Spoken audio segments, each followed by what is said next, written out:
Saludos cordiales, bendiciones para todos. Este es su canal Vida y Biblia, un canal donde trataremos temas bíblicos y temas relacionados con la vida cotidiana.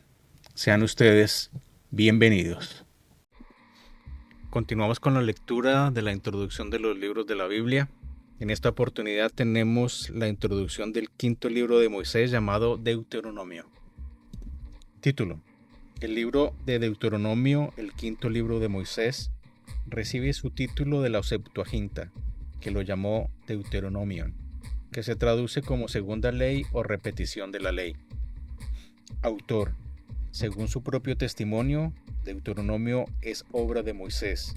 La autoría mosaica es afirmada muchas veces en el Antiguo Testamento, en fuentes judías antiguas y en el Nuevo Testamento. Esta postura era aceptada casi de forma universal hasta la aparición de la crítica racionalista en tiempos modernos. Los estudiosos señalan correctamente que el último capítulo no pudo haber sido escrito por Moisés y es ampliamente aceptado que el capítulo 34 fue escrito por otra mano.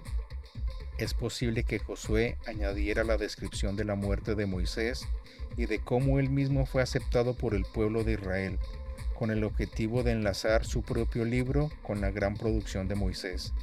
A la luz de los versos 10 al 12, otros sugieren que un escriba posterior añadió este capítulo para demostrar la unidad entre la ley y los profetas. Tales añadidos, sin embargo, no niegan la autoría esencial de Moisés. Lo que resulta más controversial es que algunos críticos han alegado que el lenguaje de el 1:1 al 5 indica que el autor del libro debe haber estado localizado en la zona oeste del río Jordán, es decir, en Canaán. Tal descripción, argumentan, desmiente la credibilidad de Deuteronomio como obra de Moisés, ya que Moisés nunca cruzó el Jordán. Este argumento supone que la frase hebrea en cuestión siempre debe referirse a la región al este del Jordán. Sin embargo, es evidente que el significado preciso de la frase debe ser determinado a partir del contexto y que puede referirse tanto a Transjordania o al mismo Canaán, sin requerir que el hablante esté al otro lado del Jordán.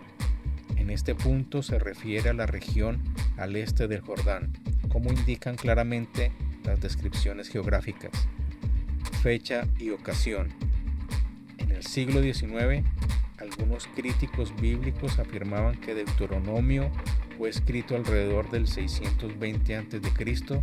como parte de la reforma religiosa del rey Josías, en la que él insistía en el que el culto estuviera centralizado en Jerusalén. Estos críticos decían que la regulación del santuario central fue inventada por un autor que apoyaba la reforma de Josías. No obstante, en años más recientes, este punto de vista ha tenido menos apoyo. Algunos han fechado Deuteronomio tan tempranamente como Samuel y otros tan tardíamente como el exilio. Muchos críticos todavía datan el libro en el siglo VII a.C., en el periodo de Josías, pero estos estudiosos también cuestionan la unidad del libro. Si algunas partes parecen tempranas, adscriben esas partes a una vieja tradición que ha sido convenientemente preservada. Si otras partes parecen tardías, se dice que son ediciones posteriores o el resultado de una edición posterior. Sin embargo, no existe ningún apoyo textual para estas conclusiones tan elásticas, subjetivas y especulativas. No existe ninguna evidencia concreta que descarte la composición de Deuteronomio en el tiempo de Moisés, permitiendo concesiones razonables para adiciones por alguien agregó el obituario de Moisés al libro y que se hizo alguna actualización posterior de la gramática hebrea y de los nombres de los lugares. El trasfondo y situación del libro reflejan las condiciones previas a la conquista de Canaán bajo Josué. No se mencionan ni el rey de Judá ni la ciudad de Jerusalén. que es nombrada más de 100 veces por el profeta Jeremías. Es poco probable que un autor del siglo VI no hiciese alusión a la capital o a su templo. Las 12 tribus se representan como una nación. Se nombran las ciudades de refugio en Transjordania, mientras no se nombran aquellas en Canaán.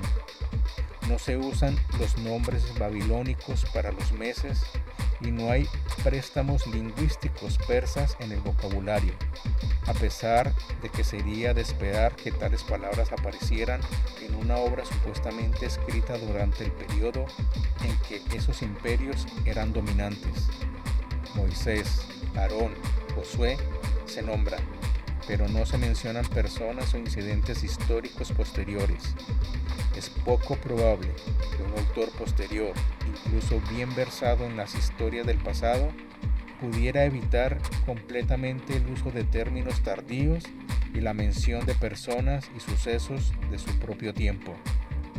Algunos estudiosos han hecho notar la conformidad general de la estructura de Deuteronomio a la forma de los tratados y pactos de la mitad del segundo milenio antes de Cristo.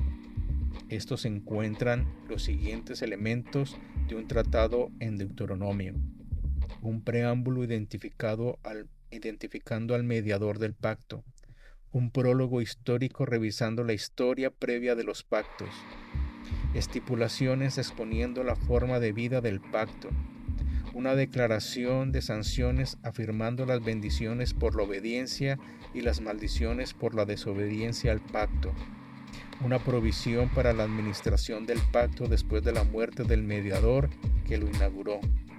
Aunque algunos aspectos de este enfoque son muy meritorios, el diseño actual de Deuteronomio está moldeado por dos largos discursos de exhortación dados por Moisés.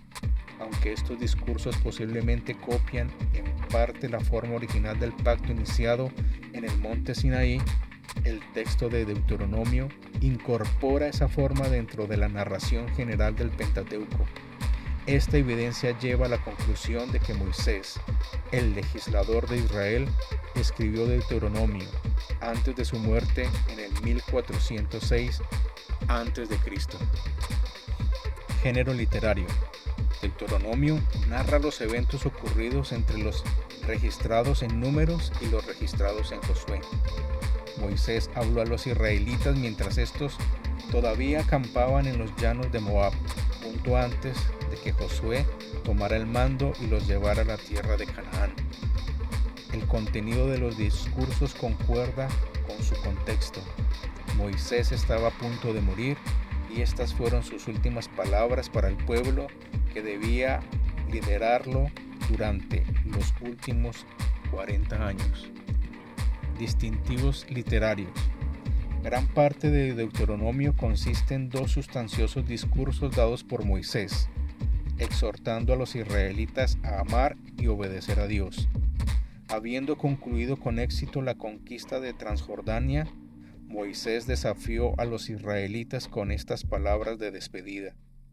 Deuteronomio combina exhortación e instrucciones y sirve de ejemplo sobre cómo deben enseñarse las obligaciones del pacto. Las palabras iniciales recuerdan las experiencias de Israel bajo el liderazgo de Moisés. El libro no habla de cómo Moisés confrontó al faraón ni cómo las milagrosas señales y prodigios lo forzaron a dejar ir al pueblo, pero hace alusión al éxodo repetidamente. Moisés recuerda el cuidado milagroso y providencial de Dios por el pueblo durante el viaje desde Egipto hasta el Sinaí. Luego detalla su derrota tanto espiritual como militar en Cades Barnea. Hay referencias a sucesos registrados en Números, pero tal y como sucede allí, no se dice casi nada de los sucesos durante los 40 años que vagaron por el desierto. El viaje desde Edom hacia Transjordania sí que se menciona, y la derrota de los reyes Sejón y Og se registra con mayor detalle que en Números. Luego viene la asignación de la tierra de Transjordania a las tribus de Rubén, Gad y la mitad tribu de Manasés. Y la narración finaliza refiriéndose al ruego que hace Moisés por entrar en Canaán, lo cual Dios desaprueba. Moisés concluye el primer discurso con exhortaciones a ser leales al Señor. El segundo discurso comienza con exhortaciones. Continúa hasta el 26:19 y Moisés expone los estatutos y juicios asociados con el pacto del Sinaí. El discurso comienza con los 10 mandamientos, con palabras casi exactas a las de Éxodo 20, aparte del cuarto mandamiento. Se recuerda el terror de la teofanía en el monte Sinaí, junto con un llamado de Moisés a la obediencia. En el Sinaí, solo los 10 mandamientos fueron dados directamente por la voz de Dios. Las demás obligaciones del pacto fueron mediadas a través de Moisés. El famoso Shema: escucha, oh Israel, el Señor es nuestro Dios, el Señor uno es, aparece en el 6:4 junto con la exhortación a enseñarlo, recordarlo y obedecerlo. Los capítulos 6 al 11 están salpicados con ejemplos del cuidado de Dios y juicios desde que abandonaron Egipto. Todos son alusiones al material en Éxodo y Números. Estos ejemplos sirven para advertir a Israel que confíe en el Señor y no en ellos mismos. Esto lleva a la promesa de éxito en el conflicto venidero en Canaán.